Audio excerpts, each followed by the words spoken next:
Good afternoon to all. We are in the sixth lecture in a series under the banner Vedic Epistemology and Exegesis, and it is going to be delivered by Dr. P.V. Ramankutty, and we are very happy to have him with us. And he is going to talk today on South Indian commentaries on Samhitas, Brahmanas and Aranyakas. And as a formal start, I invite Adamana Narayanan Namboothiri for Vedic invocation. Om Munchami Tvaha Vishajivanayakam Yakshmadutaraja Grahirjagrahayadi Vaitadenantasya Indragni Pramumuktamenam Yadi Kshitayu Yadi Vapareto Yadi Mrityorandikannita Eva Tamaharami Nirate Rupasthadasparishamenam Shatasharadaya Sahasrakshena Shatasharadena Shatayushaha Vishaharishamenam Shatanyathemam Sharado Nayati Indro Vishvasya Duritasya Param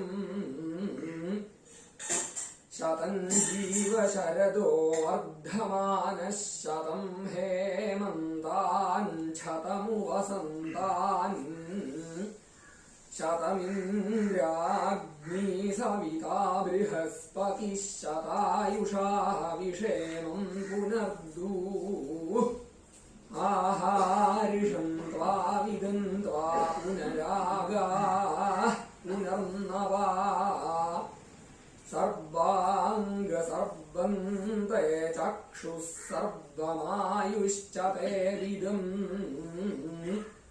Akshibhyante Nasikabhyam Karnabhyam Chubukadadhi Yakshmam Shirishanyam Mastishkajihvaya Vivrhamite Grivabhyasta Ushnihabhyah Kikasabhyo Anukyal Yakshmandoshanyamam Sabhyam Bahubhyam Vivrhamite Antrebhyaste Gudabhyo Vanishthor Hridayadabhi Yakshmam Matasnabhyam Yaknah Plashibhyo Vivrhamite Urubhyante Ashthivadhyam Pa. So thank you, Adamana Narayanan Namboothiri, for wonderful recitation of Vedic mantras. And next is welcoming our guests and scholars to the program. I invite Lisha Sia for welcoming all the scholars to the program and a welcome address. Lisha, over to you. Thank you, sir. Good afternoon to all. First of all, I would like to thank each of you for joining the National Lecture Series on Vedic Epistemology and Exegesis. This is the sixth lecture of this series, and today's topic is South Indian commentaries on Samhitas, Brahmanas and Aranyakas. I feel great proud to say that this lecture has been organized by our Kandalushala for over the COVID pandemic situation and has chronicled a huge success in every lecture. The Kandalushala organizes such lectures to enlighten the young minds and promote the participation of students at all levels. I bid a very warm welcome to all the renowned speakers and delegates who took out their valuable time and joined us today to be a part of this conference. We are honored to have you all with us. First of all, I welcome Dr. K. Ravindran, Professor of Sahitya and Coordinator of Vedic Studies, Sri Shankaracharya University of Sanskrit, Kaladi. He will deliver the presidential address on this program. Welcome, sir, for this great academic event. With all those words, I am extremely delighted to pronounce the chief guest for the day, who is Dr. P.V. Ramankutty. He is an eminent scholar in the field of Sanskrit literature. He is a retired principal from the Government College under the Collegiate Education Department of Kerala in March 2004. He was a first rank holder in 1972 in his MA and completed his PhD in Sanskrit from the University of Calcutta. Presently, he is working as an adjunct professor in the Department of Sanskrit General and also syndicate member of the Sri Shankaracharya University of Sanskrit, Kaladi. Today, he will deliver a well-academic lecture about South Indian commentaries on Samhitas, Brahmanas and Aranyakas. A warm welcome you too, sir. And the presentation of citation to Dr. P.V. Ramankutty by Dr. P.C. Shamsir is the assistant professor in the Department of Sanskrit, University of Kerala. Warm welcome, sir, for this program. And also to deliver the vote of thanks and also manage the master of ceremony is Dr. Ajidan P.A. He is a faculty member of Shala. Welcome, sir. I would also like to thank all the people who made this seminar function in such hard times. Even though this conference is the marker of the success of our institution, it also allows us to meet some of the brilliant minds of the country who become the chief guests for this occasion. I also welcome all the speakers and eminent delegates who have joined us today. I guarantee that the conference will be productive and worth your precious time. Thank you all, and once again, welcome to all. Thank you. Thank you, Lisha, for a wonderful welcome address. And next is the presidential address. It is going to be given by our president of the program, Dr. K.V. Ravindran. I invite Dr. K. Ravindran for presidential address. Good afternoon, everybody. Am I audible, Ajidan? Yes, sir. Okay, thank you. Sadashiva Samarambham Shankaracharya Madhyamam Asmadacharya Paryandam Vande Guru Parambaram. Respected Dr. P.V. Ramankutty, resource person of today. Respected Dr. P.C. Murali Madhavan, Sri Adamana Narayanan Nambudiri, my colleague Lisha, Dr. Shamsir, Dr. Ajidan, other faculty members and family members of Shala, friends and students. At the outset, I express my gratitude to the authorities for giving me to be the president of today's session. As you know, this is the 6th lecture of VEELS 2022, conducted by the Shala. The topic of today's lecture is South Indian commentaries on Samhitas, Brahmanas and Aranyakas. Let me mention a few points regarding the commentarial contribution of Kerala. Of course, the details of which will be discussed in today's lecture by the resource person. The Vedic texts in general are considered to be the earliest treatises of Indian literature. They include various reflections on topics like literature, culture, religion, and philosophy. The supreme position of these texts as great literary sources has been accepted by the entire world. The various types of hymns seen in the Samhitas were considered as the prayers to the natural objects. Later on, they went through sacrificial culture and finally culminated in the high philosophical thoughts. Basic principles of poetic and dramatic literature can also be seen in the Vedic lore, Vedic texts. The Kidava Sukta, the lament of a gambler, unveils the real problems of a man in his daily life. The Samvada Suktas, which are considered to be the archetype of dramatic literature, are of high literary value. The Purusha Sukta and Nasadiya Sukta contains high amount of philosophical thought. Thus, the texts of the Vedic lore include valuable account of human life, the information embedded in these works have to be explored out and studied for the benefit of man. This was a great and effortful task in earlier times. The need of studying Vedic texts orally without knowing the intrinsic meaning remained as unanswerable question for a long period. This aspect has been considered as a failure of Vedic learning even today. On the other hand, this traditional way of learning Vedic learning helped to a great extent in maintaining the system of Vedic chanting for generations without much corruptions. This fact helps to overcome the other defects of that system to a considerable account. For knowing the inner meaning of Vedic hymns, one has to sink into the deep waters of that knowledge. Though it is not an easy process, everybody must try for that. One of the hymns of Rigveda points out this idea by saying that everyone has equal number of sense organs, but the acquiring capacity differs among them. Every subject has to be approached with a sense of prudence and an impartial outlook. Good ones have to be accepted and others rejected. This approach is very essential in the understanding of all knowledge systems. Some people think that Vedic hymns are merely philosophical in nature, and they, according to them, are the product of intuition of great seers.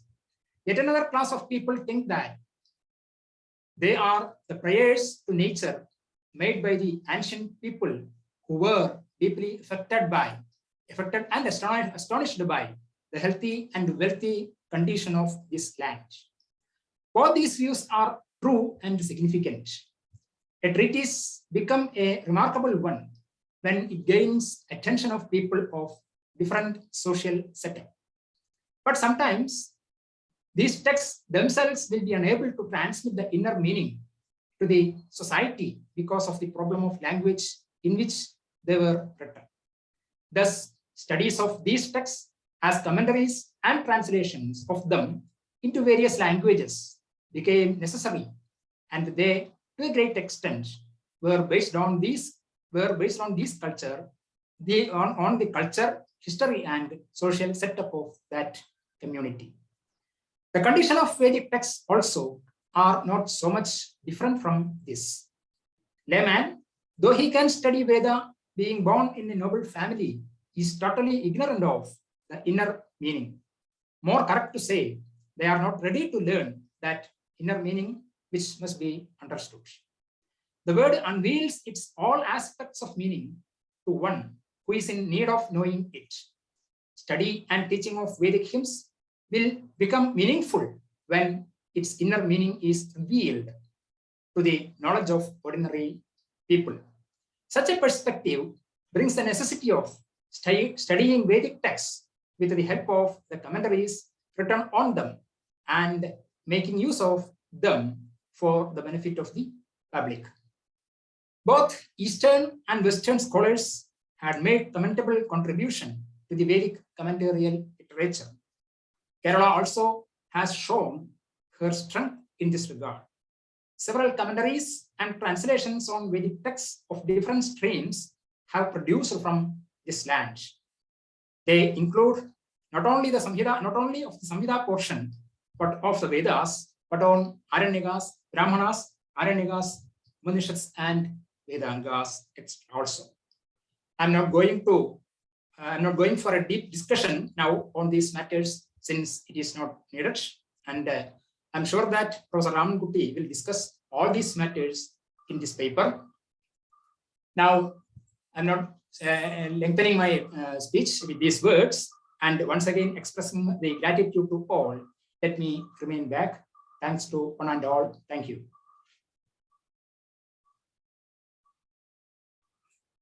Thank you, Ravindra sir, for a wonderful presidential address. I will repeat what he has said only in one or two sentences.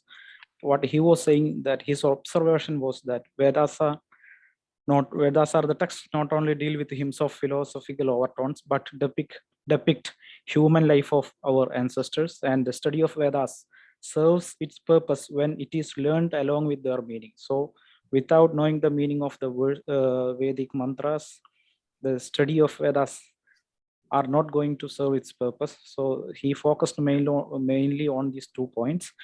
And we are all the ears to listen to today's speaker. It is Professor Ramankutty sir, and he needs actually no introduction. He is very familiar face to the audience of Kandalur Shala. He has already given many lectures on this platform, I think so. And I welcome Professor Ramankutty to speak on South Indian commentaries on Samhitas, Brahmanas and Aranyakas. And I will, before inviting him to speak, I will say a few words about him. It is not for the audience who are familiar with Professor Ramankutty, but for those who are not familiar with him, I will read a few lines from the brochure. It is written about him. Professor Ramankutty is one of the leading faculties of Kandalur Shala. He was for a long time served several government colleges as professor and principal. As a balanced, impartial critic of literature, his scholarly approaches are being received warmly by men of letters. He was director of the illustrious research library named after Kanipayur Shankara Namboodiripad. He authored and published several valuable books and lifted the status of said library from the point of view of higher studies and research. At present, he is UGC Adjunct Professor of Sanskrit at Sri Shankaracharya University of Sanskrit and a syndicate member of that prestigious institution.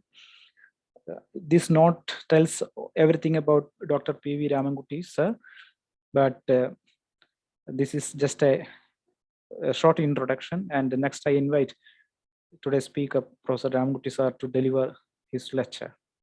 Over to you, sir. And Dr. Murali Madhavan is the chief architect of this program. He has been at the helm of our affairs, the helm of affairs of this Kandalur Shala. And I have had the fortune of delivering 4 lectures on Vedic literature, on Brahmana literature, and Dhanurveda during the previous sessions. Now, I thank you all the participants who are listening this program, and all the dignitaries who are present, and other scholars for listening this program. Now, I would like to make a brief presentation on the South Indian commentaries of the Samhitas, Brahmanas and Aranyakas. We do not know when exactly the Vedic lore, one of the earliest documents of the human psyche, were compiled or codified. But it is quite certain that the Vedas were handed down from generation to generation by means of oral tradition transmission or by word of mouth.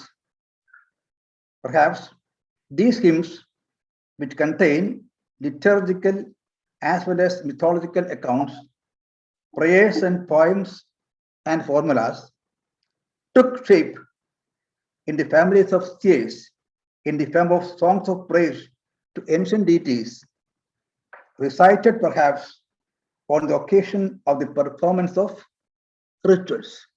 That is one of the interpretations. But the Vedas, especially the Rig Veda, was written on the occasion of rituals.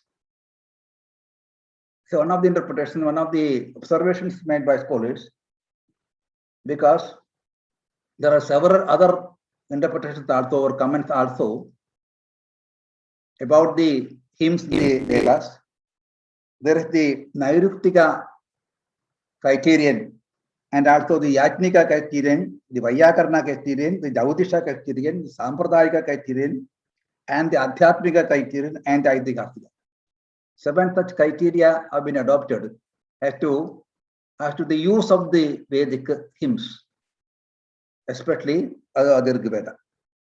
And the Yajurveda is, of course, directly connected with the performance of the rituals and also the Samaveda. So the performance of the rituals and the recitation of the Vedic mantras has got an intrinsic connection, even though other interpretations can also be there. The first attempt at the interpretation of Vedic law or Vedas begins from the Padapatha. The Padapatha is to avoid the interpolations of the original text and also as a means for the explanation of each word, including the Santi, the Samasa, the meaning, etc. So the Padapatha seems to be the first scholastic attempt at the interpretation of the Vedic literature, so to say. And we have also the Kramapada, and also the Samhita Pada is there, and then the Padapada is there, and the Kramapada is there, and Jadapada is there. All these padas are generally have their own rules, their own set rules, subtle rules, and complicated rules also. And all these rules and norms have been described in text on Vedic Rigveda. And I myself have written a book on Rigveda, namely Rigveda Bhumika, in which the difference of these pathas have been detailed. Now, the second attempt at interpreting the Vedic literature begins with the Brahmanas. Brahmanam imani vyakhyanani brahmanani. Brahmanam means Vedana. Brahmanam Vedanam imani vyakhyanani brahmanani. This interpretation has been given by Swami Dayananda Saraswati, 1824 to 1883, who commented upon the Veda up to 761-2. Then Brahmanasya mantra vyakhyana rupatvād. It has been explicitly said by Sayana in his Taittiriya Samhita Vyakhya that Brahmanasya mantra vyakhyana rupatvād. So mantra vyakhyana is one of the purposes of the emergence of the Brahmana literature, according to Sayana. Then again, there is another observation made by Bhatta Bhaskara in his Taittiriya Samhita Vyakhya. There is Brahmanam Nama Karmana Tan Mandranam Cha Vyakhyana Grandaha. Brahmanam Nama Vyakhyana Grandaha. Karmanaka Tan Mandranam Cha Vyakhyana Grandaha. And such a observation has been made by Bhatta Bhaskara in his Taittiriya Vyakhya. So, the Brahmanas, the emergence of Brahmanas after the Vedic Samhitas was, in a sense, an attempt of interpreting or finding the meaning of the suktas in connection with the Vedic rituals. The next serious attempt at offering explanation of Vedic mantras is seen in Yaska, probably 7th century BCE, 7th century to 5th century BCE, that is the date of Niruktakara, who held that the learning of the Vedic mantras without its comprehension of meaning is a futile endeavor. There's a separate discussion about the meaningfulness of the Vedic lore and also the meaninglessness of the Vedic lore.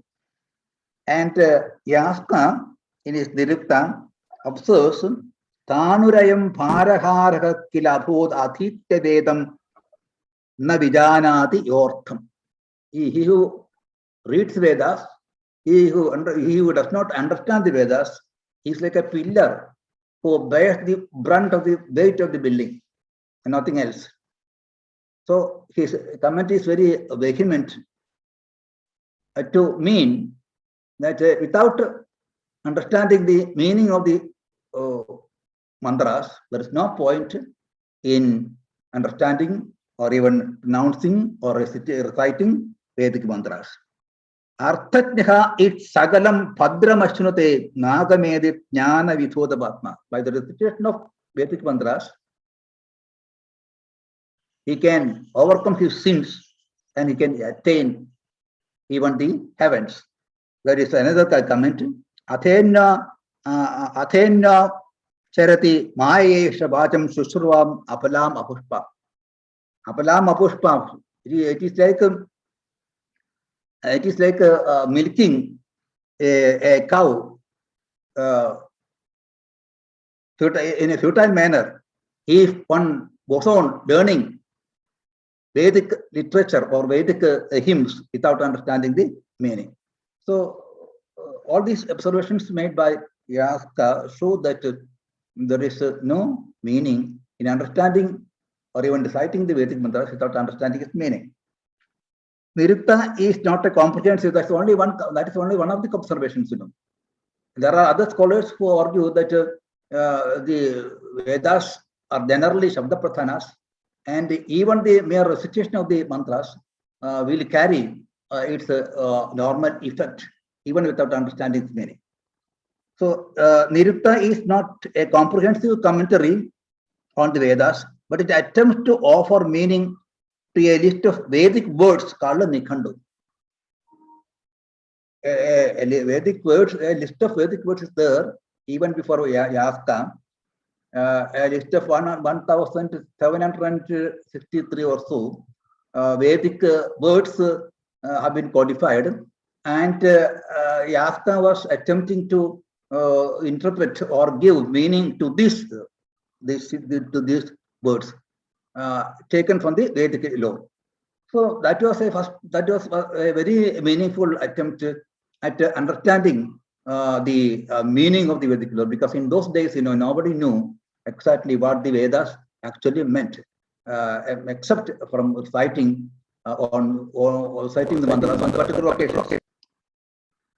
Yaska also gives the meaning of certain mantras of the Rig Veda.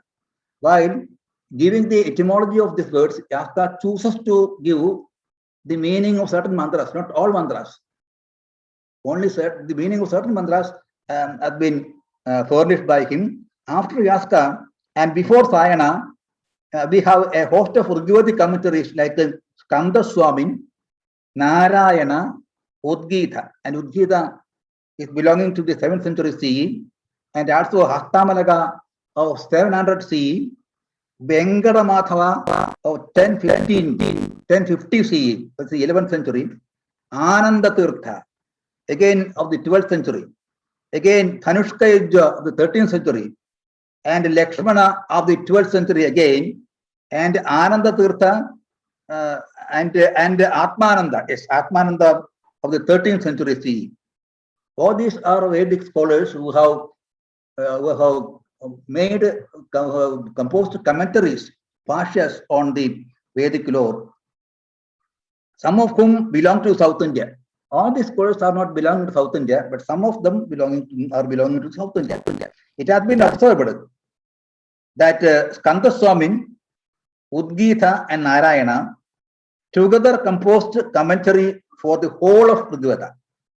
Skanda Swamin, Udgita, and Narayana together composed commentary for the whole of the Rig Veda. Skanda Swamin commented upon the Rig Veda up to the 4th Ashtaka. Some scholars are of the view that Skanda Swamin belonged to Kerala. This is an observation by some scholars.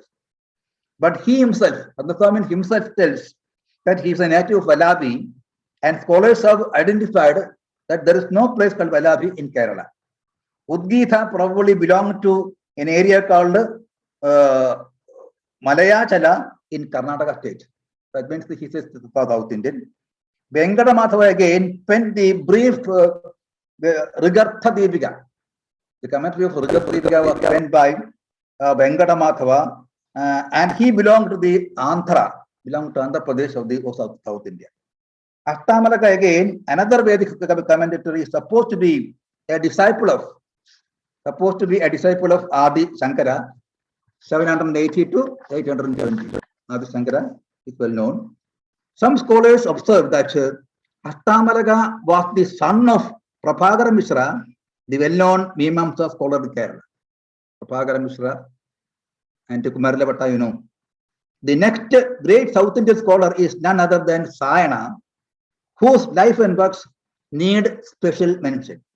Sayana is the now available most comprehensive commentary who attempts to offer the normal meaning of the Vedic mantra, the Ythashradartha. And that Ythashradartha is also having connotations of the rituals performed. He is also of the view that perhaps these mantras had been recited on the occasion of certain rituals, including various kinds of sacrifices. So Kerala has made a significant contribution to Vedic studies, not only in the form of written documents, but in the tradition of oral recitation, and Anyonyam is the living monument of this tradition. The Kerala Vedic chanting has been a well-known one, and it has been widely acclaimed too. It is still considered to be the one that is based on strict rules on chanting explained in ancient text on Vedic recitation, especially with regard to Rigveda, Samaveda and Yajurveda. So the Vedic recitation in Kerala is in tune with the rules laid down for Vedic recitation in its Sanskrit practices. The Rishi and Devata of Vedic mantras have been prescribed in the Sarvanukramani, though there is difference of view with respect to certain aspects regarding Rishi and Devata, which explains the difference of the chanting of the Trishur Yoga and the Tirnava Yoga. So there's a competition between the Trishur Yoga and Tirnava Yoga at Anyonyam, and they have different opinions about the recitation and also about the particular Devata or particular Rishi of particular mantras. A slight difference.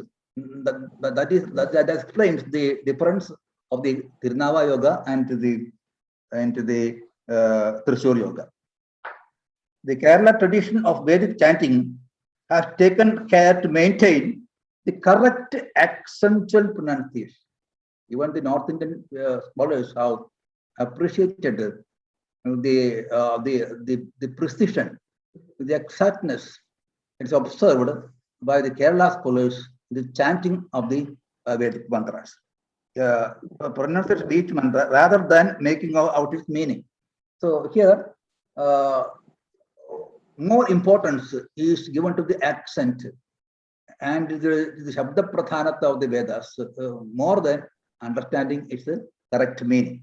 This happened because of the fact that emphasis laid on the correct use or vinyoga of such mantras on particular sacrificial context. So these mantras had to be rendered, without any error on particular sacrificial context, without which the sacrifices will not carry any result at all. That was the belief attached to the recitation of the Vedic mantras on particular sacrificial context rather than the correct literal sense of the mantras. That is how in Kerala, the tradition of the Shabda Pradhanata of Vedas, grew in a sense. This has led to the notion that there is not much harm even if one does not know the meaning of the mantras. As Yaska has said, Yaska said it's meaningless, but the correct pronunciation, the correct accentuation of the mantras is more important in one particular context of the rituals rather than understanding the literal sense of the mantras. That is another point of view. The Kerala scholars have composed commentaries on a couple of important Brahmanas. We'll come to it later, namely the Aitare Brahmana and the Kaushikya Brahmana, both attached to the Rigveda. Sadguru Shishya, a Kerala Vedic scholar, has written a commentary on the Aitareya Brahmana and the Brihadevada. Muriyamangalat Udayan has composed a commentary on Kaushitiki Brahmana. It is called Sukhada. Dr. Ravi will enlighten you more about it. He has worked on it, I think. It is called Sukhada or Sadartha Vimarshini. Sukhada or Sadartha Vimarshini. He was a native of Brahmakulam near Guruvayur in Kerala. Muriyamangalat Udayan was a native of Brahmakulam near Guruvayur in Kerala. The Kaushitiki Brahmana with the Sukhada commentary by Udayan was published by Sri Krishna Sharma from Germany. A Nambudiri Brahmin has written a commentary of Vyaska's Nirukta also, but his name is not known. It has been quoted in Rishiputra Parameshwara's Gopalika Vyakhya to Swadasuddhi, and this Nambudiri has been referred to, has been quoted in the Rishiputra Parameshwara's Rishiputra Parameshwara's Gopalika Vyakhya to Swadasuddhi. Medputur Narayana Bhattadiri, this brief work called Sukta Slokangal. Sukta Slokangal, based on the Kadapayadi system of computation, is a brief account of the various Vedic divisions. T. Kunjan Raja again, T. Kunjan Raja, renowned Vedic scholar and researcher, made earnest efforts to bring out the manuscripts of the commentaries of Rigveda composed by Kandaswamin and Udgita, who were prior to Sayana. He was very keen to bring out the commentaries of these scholars, Kunjan Raja, the scholar, and he has unearthed these commentaries who naturally belong to a period prior to Sayana Raja. Now we are coming again to Sayana, because Sayana's commentary in the 14th century CE is very important. It is based on this commentary that it has been translated by O.M.C. Narayan Namboodiripadu into Malayalam now in 8 volumes. Among the commentators of Vedic literature, Sayana stands foremost in view of his indefatigable work in composing exhaustive commentaries to almost all sections of Vedic lore, including the Samhitas, the Brahmanas and the Aranyakas. He was the prime minister of Bukha I, Kampana, Sangama II, and Harihara II, all of whom were kings in the Vijayanagara Empire and other states. He was also a valiant warrior who took part in the several battles. Sayana is the well-known younger brother of Madhavacharya, a renowned writer and minister of Vijayanagara Empire. Sayana of the 14th century CE is believed to have authored as many as 100 works on nearly all genres of Vedic literature. The works for which he composed commentaries include a giant of an intellectual. Sayana was a giant of an intellectual, a man of multifaceted personality. He was not only the minister, a great administrator also, he was a warrior also. He directly took part in wars, and also as a great scholar, and took the initiative in translating many Sanskrit works, and also in giving commentaries to several number of works in Vedic literature. I will give you the names of some Sanskrit works for which Sayana has wrote his own valuable commentaries. The Taittiriya Samhita of the Krishna Yajurveda, Taittiriya Samhita of the Krishna Yajurveda, and the Rigveda Samhita again, Samaveda Samhita. He first wrote a commentary not for Rigveda but for the Krishna Yajurveda. Krishna Yajurveda, and it shows that the importance he held for the performance of rituals, for the performance of sacrifices. He always held the view that the Vedic mantras were were composed without a purpose, composed with a purpose. That the purpose was the recitation on particular context of the various rituals of the whole phenomenon called sacrifice, various kinds of sacrifices. Then the third work he translated was Rigveda Samhita, and then Samaveda Samhita, Atharvaveda Samhita, Taittiriya Brahmana, Taittiriya Aranyaka, or Tandi Brahmana, Shadvimsha Brahmana, Arshaya Brahmana, Devadatyaya Brahmana, Upanishad Brahmana, and Samhita Upanishad Brahmana, and Vamsha Brahmana. Other books are also other. And so all these works have been commented upon by Sayana, and the most important of which is the work, the commentary he gave to Rigveda. Sayana's commentary to Rigveda was first edited and published by Max Muller in 1848. But it was H.H. Wilson who first brought out an English translation of Rigveda based on Sayana Pasha, H.H. Wilson. The volumes are there in the Sanskrit, the Vedic department of the Shankaracharya University. And all the volumes of H.H. Wilson have been composed in tune with the commentary of Sayanacharya.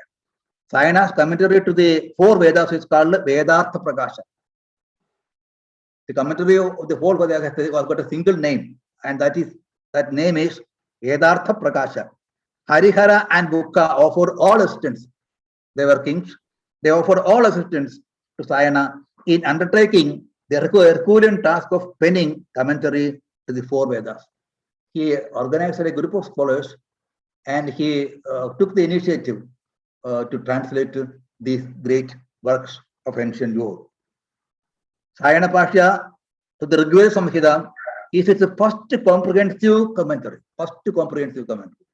Other commentators are, I told you, I read out the names of the commentators, but they did not comment upon the Rigveda as a whole. Only parts of the Rigveda were composed by them. Now, the whole of the Rigveda was commented upon for the first time by Sayana. There are several characteristic features to this commentary that deserve special mention. They are listed below. 1.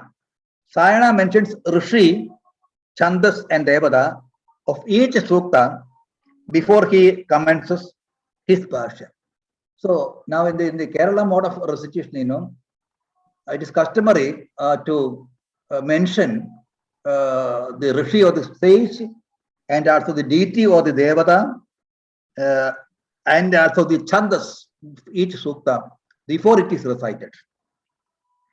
The Pasha has been penned in reference to the order of each mantra. The Pasha of Sayana has been penned in reference to the prose order of each mantra. That's another great achievement of Sayana, because his commentary is, commentary is quite comprehensible. There's no much difficulty in understanding the commentary of Sayana.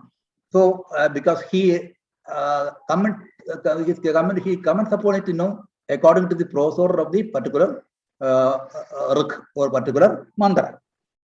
Grammatical as well as etymological explanation is given with regard to each difficult word. He undertook the translation in 14th century CE.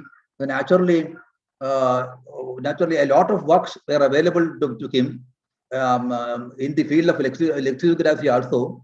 So, utilizing all these works, he chose to make his commentary as precise or as simple or comprehensive or as correct as possible. Then no word in a mantra is seen unexplained. Naturally, there is a saying in the Sanskrit circles that some scholars, some commentators do not explain the difficult portion of the sloka, difficult portion of what is being explained. But the other portions which are easier for understanding are explained exhaustively. This is the way commentators normally do. But on the contrary, Sayana has commented upon each word of the sukta, each word of the mantra. The authority accepted by Sayana in order to offer meaning of words constitutes works like Sarvanukramani Bhashya. These are the works under which, or these are the works who, these are the works by which Sayana could undertake the translation. These works for Sayana were very helpful. That is Sarvanukramani Paribhasha. For the translation is not arbitrary. He was well aware of the rules of translation, rules of pronunciation, rules of accentuation, etc. So naturally, he followed the Sarvanukramani Paribhasha and also the Brihat Devata in the case of Brahmanas, in the case of deities, in the case of Devatas, he took as an authoritative text the Brihat Devata, and also he referred to the Nirukta of Yasta, and the Shiksha and Pradishakya text also were referred to him, besides other authoritative Vedic texts. So all these texts were available before Sayana. So in the 14th century CE, even though it was a Herculean task, Sayana could get as much materials as possible because so many works had come out on Vedic literature by that time. Sayana is the first comprehensive commentary which gives the literal sense of all suktas. Yes, that is. There are scholars who do not admit the meaning accepted by this great commentator Sayana, but the most sensible meaning or explaining the literal sense of each word has been given by Sayana. So that is and it is a very whole commentary. It's a complete commentary also. That is why most scholars nowadays, even in the higher studies in the universities, accept or adopt the version of Sayana Bhashya in teaching Rigveda. Sayana is the first comprehensive commentary which gives the literal sense of all sukta. During the post-Sayana period, 3 commentaries are there that deserve special mention. Now, after Sayana's commentary, in the post-Sayana period, and also there are some commentaries whose names need to be mentioned. During the post-Sayana period, 3 commentaries are there that deserve special mention. They are the following: Mudgala Bhashya of the 15th century CE, which is in a way a brief version of Sayana Bhashya. Mudgala Bhashya is another Bhashya, but mostly he has adopted the style and the method adopted by Sayana. Then Dayananda Saraswati's commentary, which gives explanation up to, as I told you earlier, 7 mandala, the 7th mandala, 6th sukta, and 2nd rik of the Rigveda. And Dayananda Saraswati's translation of Rigveda was an epoch-making event, as you know, because he attributed so many other senses to Rigveda, and he argued that what is seemingly the meaning of Rigveda is not the meaning of Rigveda. It is not the meaning that Sayana has given in his commentary. Another meaning is also there. So he was trying to give his own meaning to so many suktas. The Siddhantana Bhashya, then 3rd commentary is the Siddhantana Bhashya of Kapali Shatri, who gives commentary to the Rigveda after the 121st sukta of the Ashtaka 1. It's not a full commentary, it's not a complete commentary. Siddhantana Bhashya of Kapali Shatri, which gives commentary to the Rigveda Bhashya up to the 121st suktas of Ashtaka 1. Now there is a significant observation made by Aurobindo also. Aurobindo says that the person who stands for the transcendental meditation, and he is of opinion, he observes that in his work called the Vedic Secret of Vedas, he goes on repeating the argument that the meaning of the whole Vedas is not to be taken in its literal sense. They have only symbolic meaning. They have only symbolic meaning. But to our misfortune, the observation is very significant. But to our misfortune, he did not take the Herculean task of explaining the Vedic lore according to his own norms to prove that all the meaning attributed to Vedas is symbolic in nature. But such an observation has been made by him. Now we come to the Brahmana literature, and I refer to some commentaries of the Brahmana literature there about some Keralites who commented upon the Brahmana literature also. And I think that this audience is familiar with Brahmana literature, because I had the opportunity to offer 3 lectures on it. So I'm not detailing on it to too much, but I would like to quote a particular sloga on it, namely, Nairuttam esya mandrasya viniyoga prayojanam pradhishthanam vidhischedi brahmanam tadihyochate.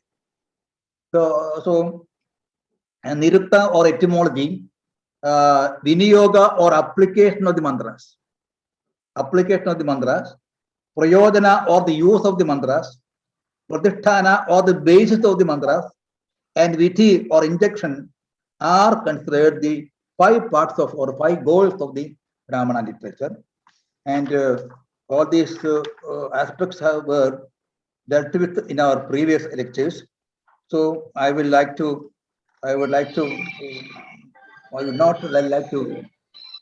speak upon it for a long time.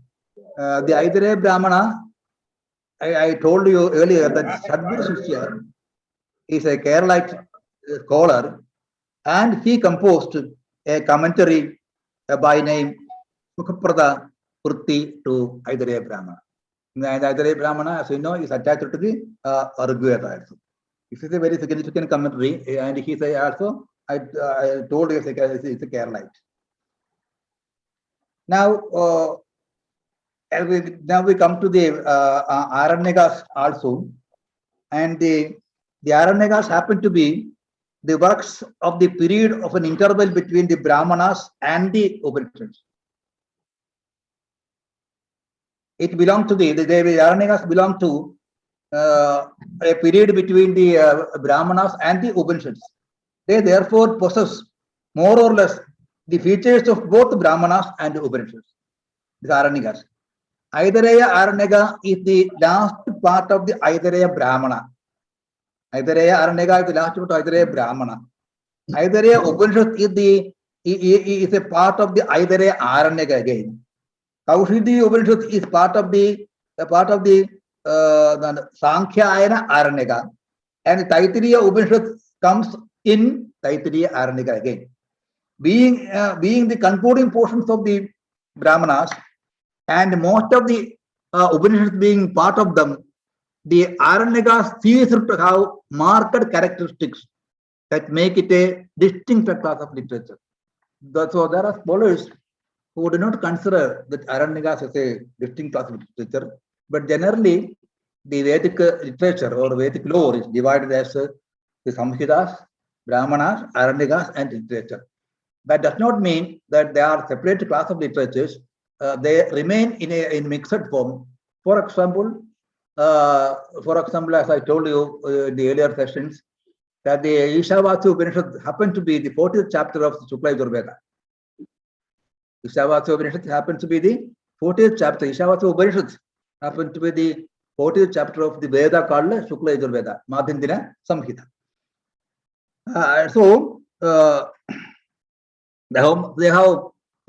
Some scholars hold the view that they are not having the marked characteristics that make it distinct class of literature. That is why perhaps the authors of Vedic literature have made no exhaustive treatment on Aranyakas. The Aranyakas, however, herald a content-wise shift from the Brahmana. But I consider the Aranyakas that they represent a content-wise shift from the Brahmanas in the sense that they imbibe certain features of the thought-oriented Upanishads. The Aranyakas, according to some scholars, mark the beginning of philosophical thinking for the rituals. So until then, there were only, in Brahmanas, there were only rituals. Only the rituals are exhaustively given. The Shatapada Brahmana and the Kaushiki Brahmana and Aidare Brahmana also, so many sacrifices, so many rituals have been elaborated, and the mantras have been elaborated, and their Arthavadas are also there. But the beginning of philosophical thought, with the beginning of reflection on as to what a ritual is, what is the philosophy behind a ritual is, begins in the Aranyakas. And this, I think, has also been mentioned by Sukumara Ayikode in his Tatvamasi also, and who holds the view that the Brahmanas do not represent a significant phase in Indian literary history, because they dealt with only the rituals extensively, and they lack what is the ideology or the philosophy behind the rituals. Simply repeating the rituals, simply repeating the description of rituals again and again. So, if something is repeated or something is done again and again without meaning, it becomes only custom. It becomes only mechanical, not having something something meaningful in it. So such a view is also such a view has been shared by so many scholars, but by the emergence of this particular class of literature called Aranyakas, there is a shift to these rituals as to give a reflection over why these rituals are performed and how these performed have been described in Brahmanas. Why this performed? This question is answered to a certain extent in the Aranyaka literature. That is the relevance of this class of Vedic literature. No exclusive treatment on the Aranyakas, however, herald a content-wise shift from the Brahmana in the sense that they imbibe certain features of the thought-oriented Upanishads. They imbibe certain features of the Upanishads. The Brahmana undertook to describe elaborately the complicated rituals of sacrifice. So, in a sense, it can be said that the Aranyakas were slowly ushering in a period that marked the dawn of philosophical thought, paving the way for the emergence of Upanishads that formed the basis of Indian systems of philosophy. The shift from ritual to thought, was not, however, a complete one. For the Aranyakas also chose to deal with several rites like the Mahabharatas, having rather less complicated and simple rituals. The Aranyaka was supposed to represent a class of literature and created or penned or written or composed in Aranyakas, in Aranyas or forests, when the when the Kshatriya people in their old age retired to the forest after their indefatigable work as the rulers, they retired to the forest, and it is in connection with the vratas or the vows or the small kind of rituals to be performed in the forest, that the Aranyakas came into existence. This point of view has been shared by Kunjan Raja in his study on Aranyakas. So the Aranyakas were chiefly meant, the rituals mentioned in the Aranyakas were chiefly meant to be performed by the Vanaprastha Shamans. That means those who retired to the forest after their rule in after their life in the normal mundane life as kings and also responsible persons. So in a sense, it can be said that Aranyakas were slowly ushering in a period that marked the dawn of philosophical thought, paving the way for the emergence of Upanishads that formed the basis of Indian philosophy. So this shift from ritual to thought was not, however, a complete one. For the Aranyakas also chose to deal with several rites like the Mahabharatas, having rather less complicated and simple rituals. At the same time, philosophical discussions like the one on Kala, earth, etc., about the nature of the earth, about the nature of time, Kala, etc., in the Taittiriya Aranyaka are essentially part and parcel of the Aranyakas. Principles of Adhyatma Vidya or spiritualistic learning, Prana Vidya or musings on Atma, and Pratigopasana or symbolic worship form the significant aspects of the contents of the Aranyakas. These three are the significant aspects of the contents of the Aranyakas. And the Adhyatma Vidya or the spiritualistic learning, and the Prana Vidya or the musings of the Atman, and the Pratigopasana or the symbolic worship form the significant aspects of the contents of the Aranyakas. And now we come to the compilers and commentators of the Aranyakas. I will wind up within 10 minutes. It is not known when the Brahmanas and Aranyakas were compiled. It is not known exactly when they were compiled. It has been observed that both the works would have been compiled.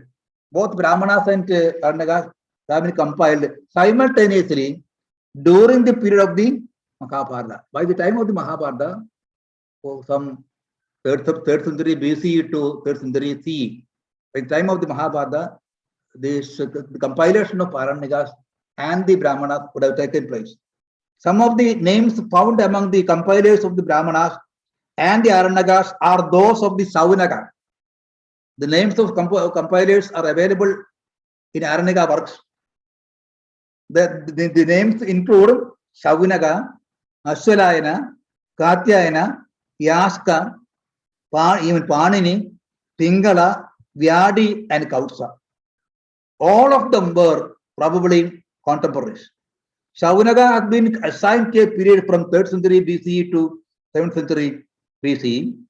Saunaka is said to have compiled as many as 10 works to protect the Rig Veda. Ashwalayana and Katyayana were disciples of Saunaka. Katyayana is also the author of Katyayana Shrauta Sutra. Yaska, the author of Nirukta, also authored an Anukramani on the Taittiriya recension of the Yajurveda. Panini is the well-known author of Attadhyayi, and Pingala and Pingala that of Chando Vijiti. Pingala is the author of Chando Vijiti of 8 chapters. Some scholars have observed that Pingala was the younger brother of Panini. Vyadi, the author of Sangraha of 1 lakh verses, referred to in the Mahabhashya, was the maternal uncle of, again, Panini.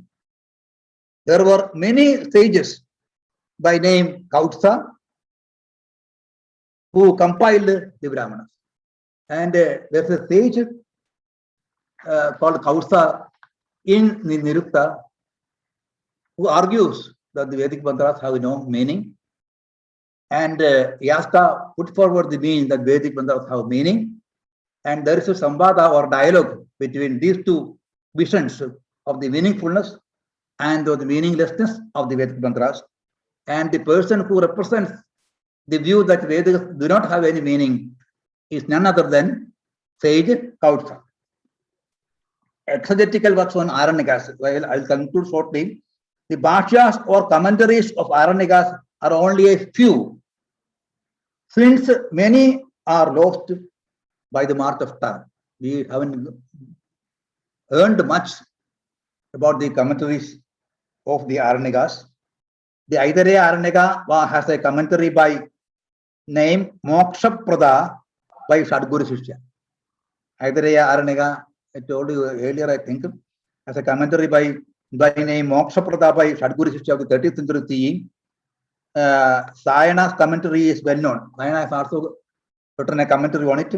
Govinda Swami's commentary on Aitareya Brahmana is also available. Aitareya Brahmana commentary is also available. Govinda Swami's. Bhartur Prabhaja's commentary on Brihadaranyaka, Madhindina Brihadaranyaka. Bhartur Prabhaja's commentary has written a commentary on Brihadaranyaka's Madhindina recension. Is seen referred to by Shankara in his commentary. Shankara has referred to the commentary in his Bhashya for the same Aranyaka. Then Mukhyartha Prakashika.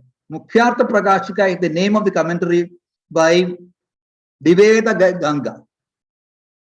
Diveda Ganga on this Aranyaka. So on this particular Aranyaka, Mukhyartha Prakashika has been penned, as commentary has been penned by Diveda Ganga, another scholar. Then Brihadaranyaka Kanna Samhita, Kanna version. Brihadaranyaka has got two versions, the Madhindira version and the Kanna version. And this Kanna version has got as many as 18 commentaries, including the ones composed by Shankara, Anandatirtha, Sayana, etc. So the Madhindira Kanna recension, Madhindira Brihadaranyaka Kanna recension has been commented upon by many scholars, by like Shankara, Anandatirtha, Sayana, etc. Bhattabhaskara and Sayana are the well-known commentators of Taittiriya Aranyaka. They are the well-known commentators of Taittiriya Aranyaka. Again, these two have been published. The commentary of this Taittiriya Aranyaka have been published. Varadaraja makes mention of another Bhashya also. Another Bhashya has also been mentioned by Varadaraja. The Shankara Bhashya, Deepika by Narayana, and another Bhashya, Deepika by Prakashatman, are available for Maitrayaniya Aranyaka. Shankara Bhashya is available by Maitrayaniya Aranyaka, and Deepika by Narayana is also available, and another Deepika by Parameshwara is also available for Maitrayaniya Aranyaka. This Aranyaka has got three commentaries. A scholar by name Bhavatrada has written a commentary on Talavagara Aranyaka. And that Bhavatrada is a Kerala too. A scholar by name Bhavatrada has written a commentary on Talavagara Aranyaka. So let me conclude my presentation. And now I have tried to give a presentation on the commentaries of the Samhitas and also of the Aranyakas.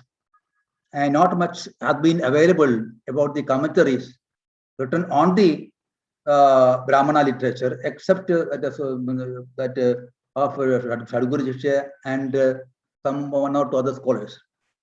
And what has been left by me unsaid can be fulfilled or can be taken up by other Vedic scholars, detailing the particular commentaries which originated in South India even before Sayana and after Sayana, in the pre-Sayana period and also in the post-Sayana.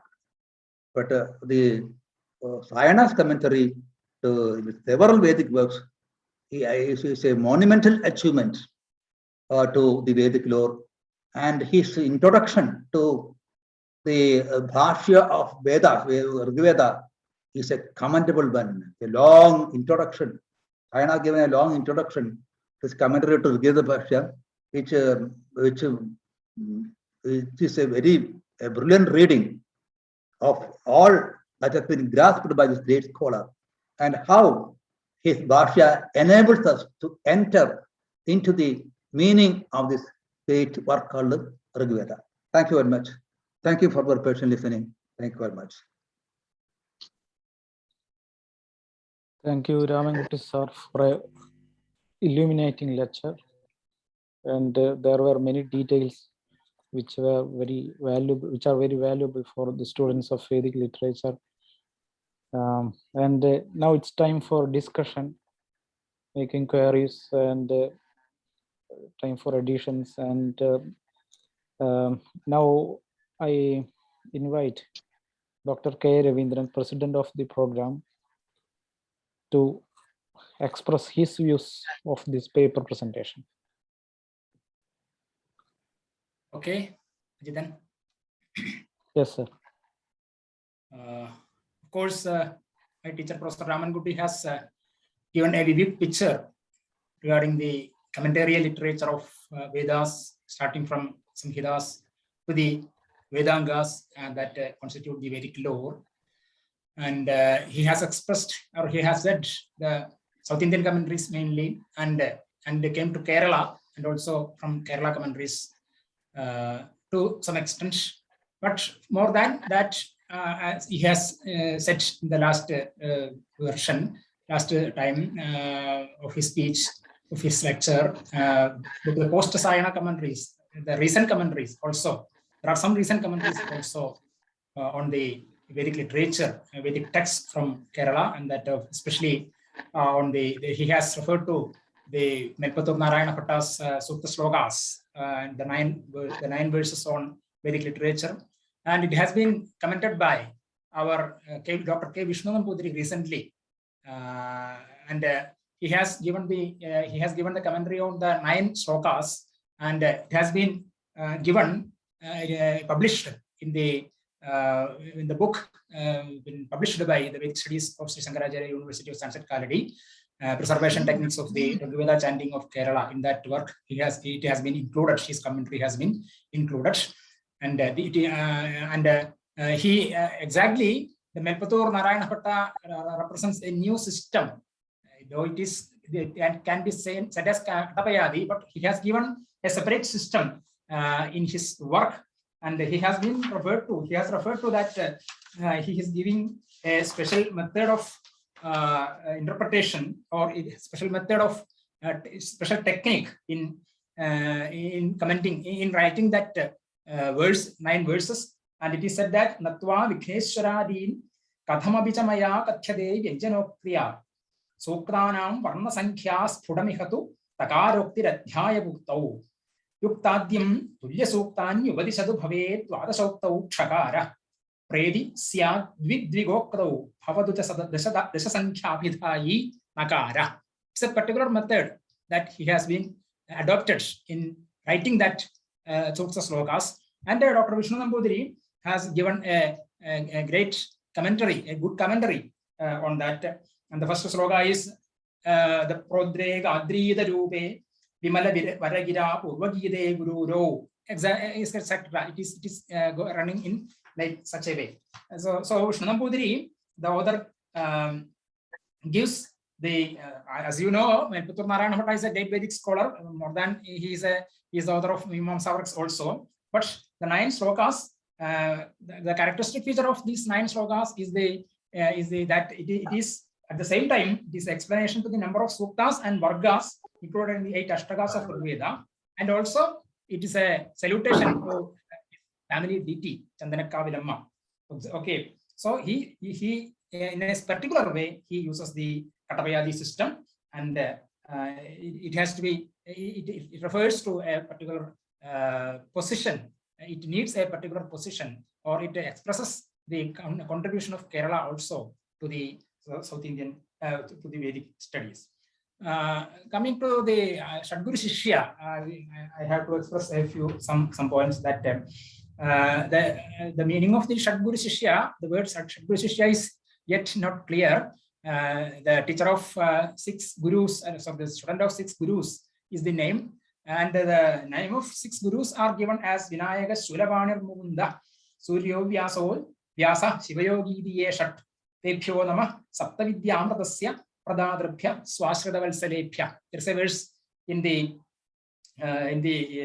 one of his works, and he has commented on 2 more works that he has referred, Dr. Ramankutty has referred to in one of his papers, that the name of those books also Abhyudaya Prada and Sukha Prada, Moksha Prada, Abhyudaya Prada, and Vedartha Deepika, commentary on Vedartha Deepika. He has commented on Vedartha Deepika also. So Deepa Prabha, Sarvanikarmani on Deepa Prabha of Katyayana, Sukhaprada, Mokshaprada, Abhyudayaprada, and Deepa Prabha are the for his commentaries, for commentaries written by him. So in this way, the contribution of Kerala to the Vedic literature in commentarial literature, as well as in critical presentation, critical preservation, and critical production of texts also is very commendable. He has referred to, Dr. Ramankutty has referred to all the matters in his paper. Regarding Udaya, the commentator of Kaushitaki Brahmana of Vriyamangalam family, Udaya's commentary is, as he has said, the name is Sukhada or Sadartha Vimarshini, and he has given in the text in the commentary, as you know, the Kaushitaki Brahmana contains 30 chapters, and he has given the entire. He has commented the entire 30 chapters, and he belongs to the 16th century AD, and the commentary was first published from Germany, as he has said, in 1976 by Dr. Sri Krishna Sharma. The text of Kaushitaki Brahmana is published by Dr. Sri Krishna Sharma in 1968, and the commentary was first published in 1976. The edition was based on 8 manuscripts that Dr. Sri Krishna Sharma has referred to in his introduction to the commentary. And the commentary of Udaya is very elaborate and transparent, lucid, and clear, and it is very it needs very special mention regarding the Kerala sacrificial tradition that he has said in his commentary. Basically belong to the Kerala sacrificial tradition, and the commentator follows a definite methodology which is kept throughout commenting the text, and in this way that Sukhada commentary was by name Sadartha Vimarshini or also is very needs very special mention in this literature. In this way, I don't go to mention other matters regarding his speech. He has given a clear picture regarding the Kerala tradition, Kerala South Indian tradition, especially that commentaries came from Kerala. Anyhow, it was a valuable speech, and it was very informative as far as the Kerala Vedic tradition is concerned. More than that, we have to give a clear picture on not only on commentaries, but also translation also is there on Vedic texts and literatures. That also has to be mentioned because like the commentaries, translation also needs to be studied for the understanding of Vedic literature. We have several translations, that of Fallathol, that of YMZ, and other stalwarts in Kerala, and not only in Kerala, but I am mentioning some studies and translations from on Vedic texts from Kerala that also has to be studied. I think this Kantalur Shala will make an attempt to deliver such a speech also for the benefit of the common folk. So with these words, I let me back. Thank you. I'm sorry that I'm not hearing. Nothing is audible to me. I don't know what happens. But what happened? I don't know, sir. It's okay, Ravi. It's okay, Ravi. So thank you very much. I have a long list of the contribution of the Westerners also with me, but I am not dealing upon it now. On some other time. Yes. The wonderful work has been done by the Western scholars, especially by Roth, Rudolf Roth, who wrote a 7-volume Sanskrit Mahakosha. 7-volume Sanskrit Mahakosha, in which Vedic words have been codified. Yes. Sanskrit Mahakosha is inclusive of both Vedic words and classical Sanskrit words. And the Vedic words have been codified by Roth in German language, and in classical words have been codified by Otto Botelink. It's a very monumental work. Long ago, that is in 1852. Work was done by scholars, and so many other scholars have also contributed to the modern Vedic learning, and their contribution is commendable also. That is some other topic that we will leave some other time. Thank you very much. Thank you very much. Thank Dr. you, Dr. Ravindra sir. Ramankutty, Yeah. Dr. Ramankutty has given a wonderful, exhaustive presentation on the exegesis of exegetical works of Brahmanas, Aranyakas, and Samhitas, Brahmanas and Aranyakas. And it was very authentic and with much clarity. He has given details of all those works, especially on Sayana. And he has mentioned something about pre-Sayana also, and about Dr. C. Kunjan Raja. Coming to the modern period, I think we have to mention, I think Ramankutty and also our president, Chair, Dr. Ravindran, he has also given very beautiful notes on the presentation of Professor Ramankutty. And he added something more, especially on Udaya and other commentators, and E.R. Sharma, and also like such modern scholars. But when we speak about the commentators, those who, especially from Kerala, the modern commentators, those who are in 19th and 20th century, especially in 20th century, we can call them as modern scholars, modern commentators. Erkara Raman Namburi, who was an embodiment of the Kaushiki tradition, his articles collected in Amanaya Mathinam, written by him, were also translated into Sanskrit also. He edited the what we call the Malayalam Mandri called Anadi, exclusively for writing commentaries on Vedic texts, to popularize Vedic rituals also. He took an active and decisive role in the Panyala Dhirathalam. And also we have to mention about Nellika Tittirevi, who was an authority on the so-called the what we call Jaivani chanting, was also responsible for the preservation of the greater tradition of the Vedic Shakha. He was also a leading figure in the, as I told you, in the Panyala Dhirathalam.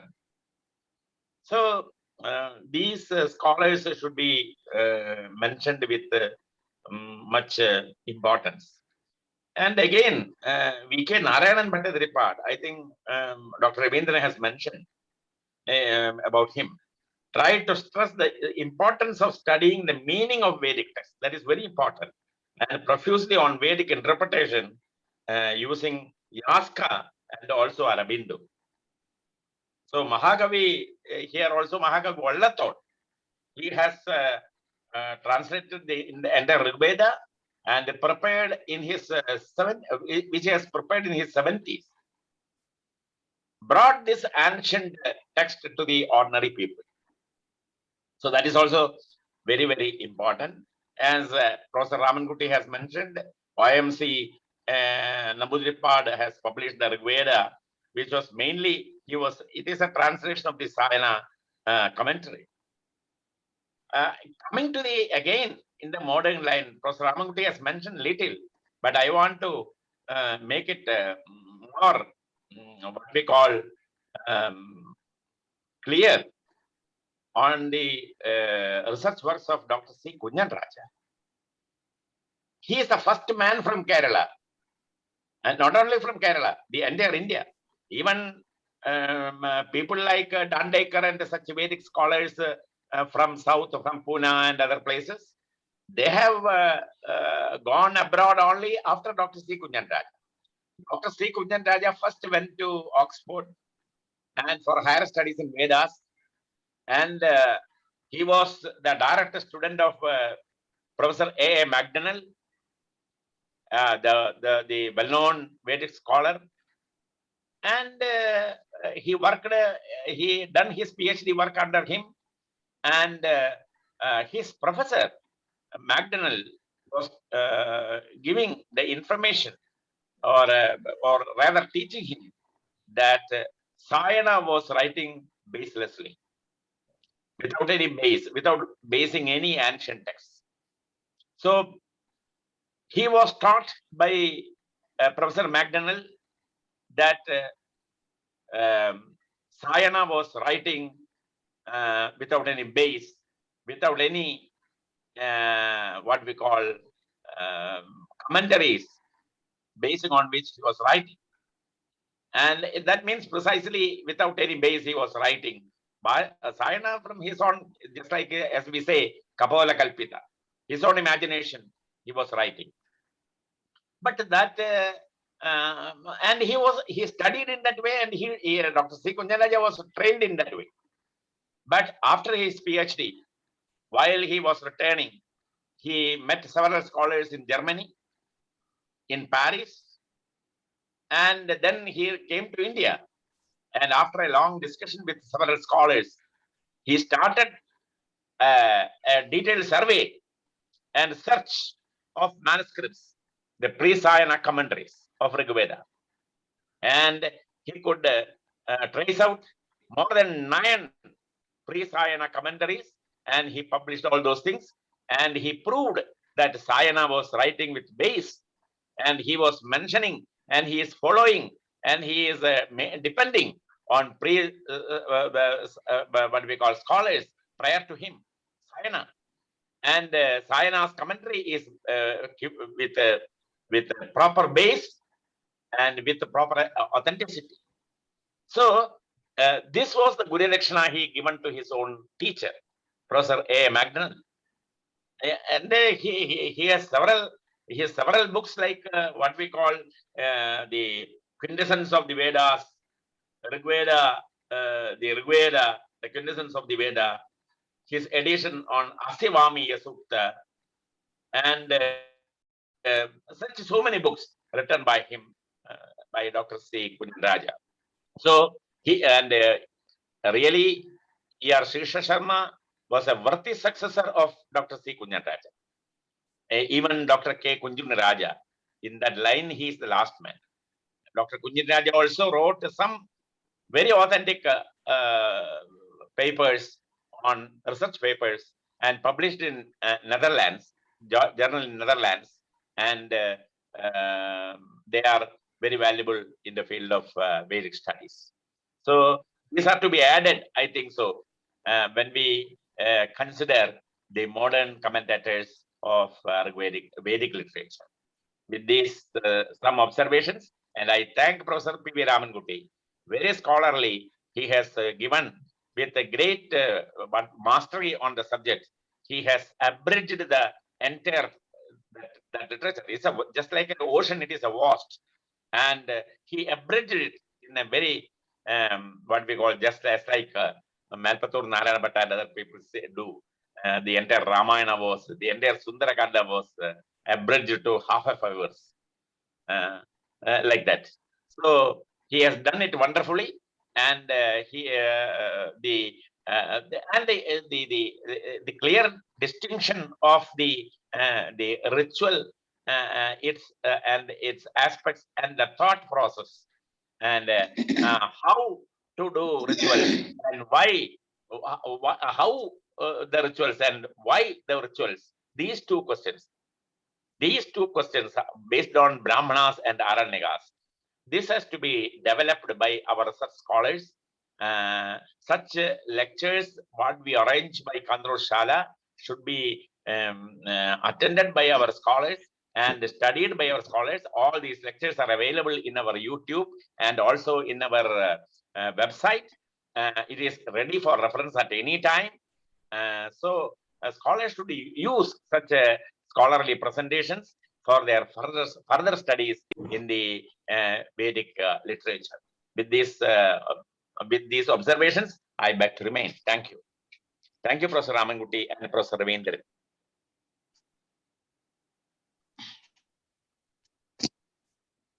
Thank you, sir, for your observations, and also thanks to Ravindran, sir. Both of you have added much information to what has been already said by Professor Ramankutty, sir. And as I have said, this is time for discussion. Anybody has any doubts or needs any clarification or want to add something, you can participate in the discussion.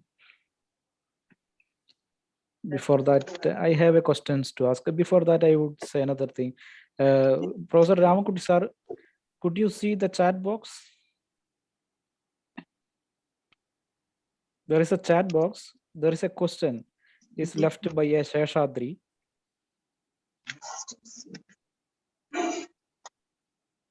It would be better if you could read the questions and answer them. Is there a compilation of these commentaries in any article? Yes, that is one question. If Ramankutty sir? Ramankutty sir is having any difficulty, Dr. Ravindran or Dr. Ajitan may read the question and he will answer. Yeah. Yes. But Yes. yeah. The first Ramankutty question sir? is, പക്ഷെ കേൾക്കാനുണ്ടോ?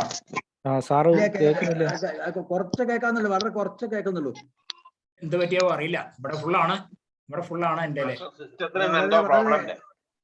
ആദ്യം വളരെ clear ആയിരുന്നു, പിന്നീട് കേൾക്കാൻ്റെ. ആണോ? ഇവിടെ question ഇതാണ് ഒരെണ്ണം കാണുന്നത്. Is there a compilation of these commentaries in any article, any reference to journals, etc.? This is the first question. Compilation ഉണ്ടോന്ന്, ഈ കമന്ററീസിന്റെ കമ്പൈലേഷൻ ഉണ്ടോന്ന് എവിടെയെങ്കിലും കണ്ടിട്ടുണ്ടോ? So I shall explain. These Samhitas, Brahmanas, Aranyakas, and Upanishads, they are remaining in a mixed form. We are classifying them as Samhitas, Brahmanas, Aranyakas, Upanishads for the purpose of study, because of our convenience. But they are remaining as a whole, sometimes in a mixed form.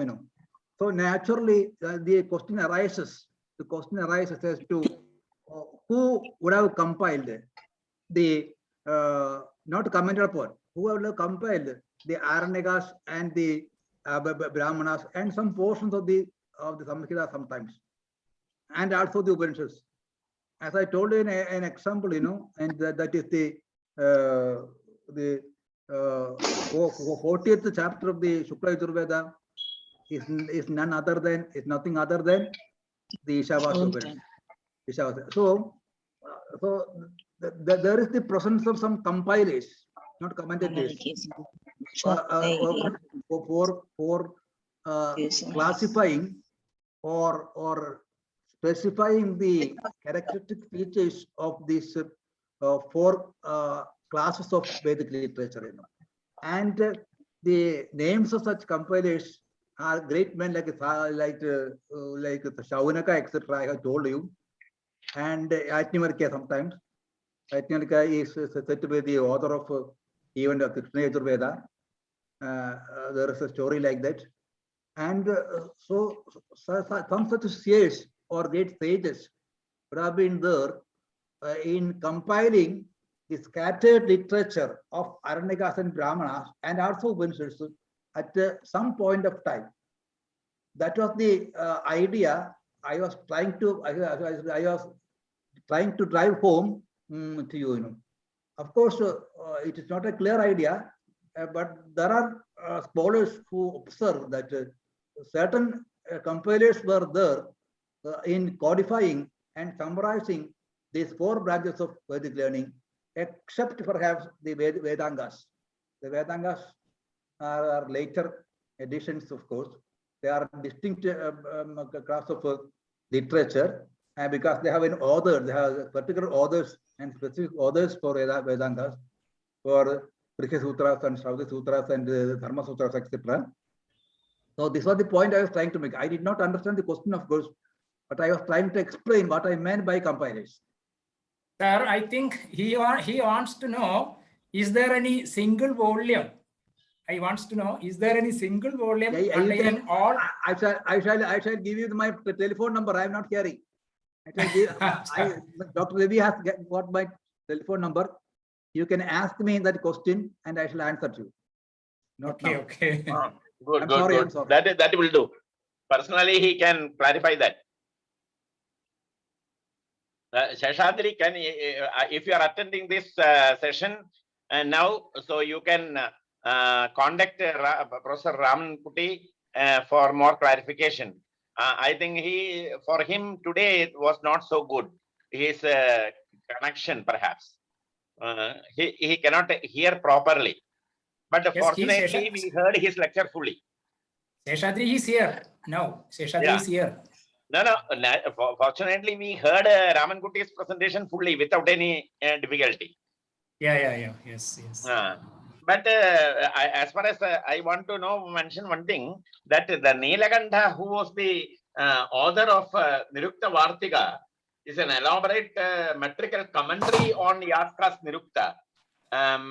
There is sufficient information. Some people, I have seen some research articles. I don't know whether Professor Ramankutty, what he is holding the opinion about it, but I have seen several articles of great scholars that they are not reading properly the entire text, and in the colophon itself, in the Nirukta Vartika, it is given a detailed, perhaps Nilakantha is the first man who is to give such a very detailed description of his own.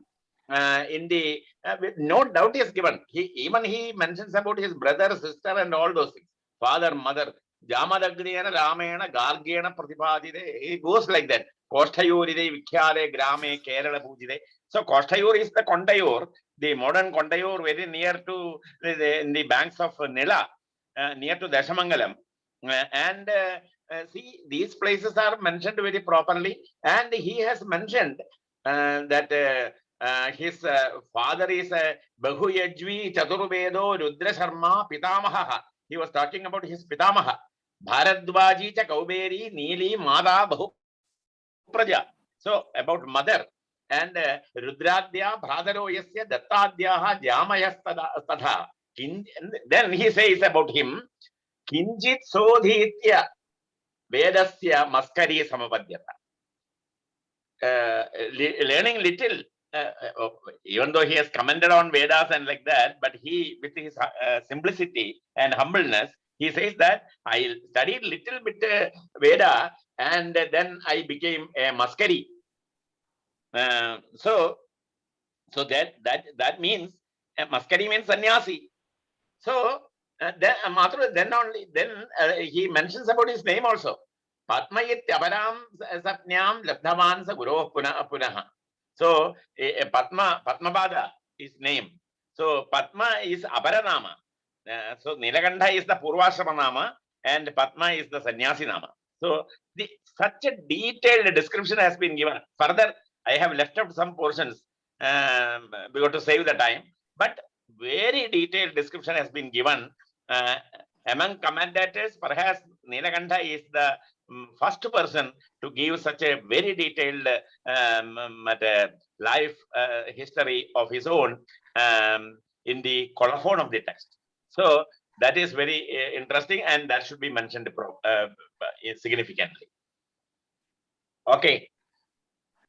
Thank you, sir. I think what would we do next, because he has lost connection, or Yes. his mic is not working.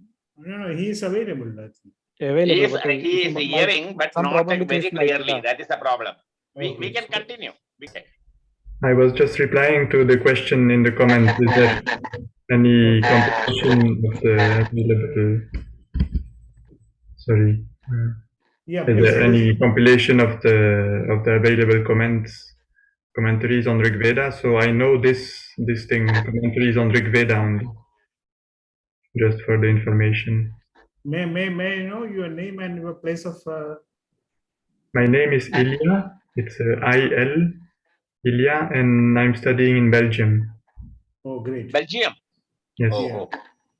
You are studying or in a Yes. profession?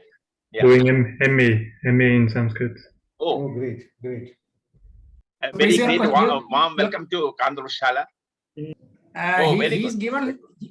he's given the name Vishwabandhu. Is Vishwabandhu or Vedabandhu? Vishwabandhu. Vishwabandhu. No. It is Vishwabandhu. Vishwabandhu. Yeah. Okay.